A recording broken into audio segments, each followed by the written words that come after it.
தமிழ் உறவுகளுக்கு வணக்கம். நாம் தமிழர் கட்சியில் மாநில ஒருங்கிணைப்பாளர் நியமனம் என்ற தலைப்பில் இந்த காணொளியை நாம் காண்கிறோம். நாம் தமிழர் கட்சியில் மாநில ஒருங்கிணைப்பாளர் நியமனம் என்ற தலைப்பில் இந்த காணொளியை நாம் காண்கிறோம். நாம் தமிழர் கட்சி கட்டமைப்பு மேம்படுத்தப்பட்டு வருகிறது.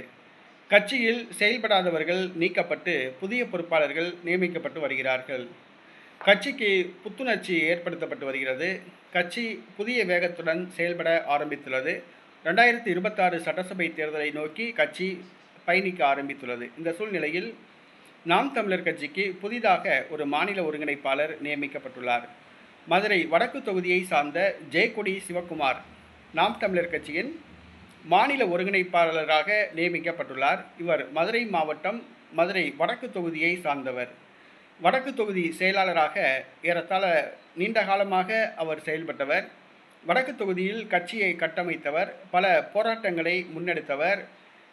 மேலும் அங்கு நடைபெறுகிற திருவிழாக்களின் பொழுது அன்னதானம் மற்றும் மோர் வழங்குதல் போன்ற பல நிகழ்ச்சிகளை ஏற்பாடு செய்தவர்.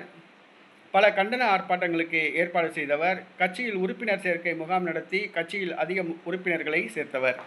கட்சியின் வளர்ச்சிக்காக அரும்பாடுபட்டு வருகிறார். அவருடைய செயல்பாடுகளை பார்த்து நாம் தமிழர் கட்சி தலைமை ஒருங்கிணைப்பாளர் செந்தமிழன் சீமான் அவர்கள் ஜெயக்கொடி சிவக்குமார் அவர்களை மாநில ஒருங்கிணைப்பாளராக நியமித்துள்ளார். மாநில ஒருங்கிணைப்பாளராக புதிதாக நியமிக்கப்பட்டுள்ள ஜெயக்கொடி சிவக்குமாருக்கு நம்முடைய வாழ்த்துக்களை தெரிவிப்போம். அவருடைய பணி சிறக்க வாழ்த்துக்களை தெரிவிப்போம்.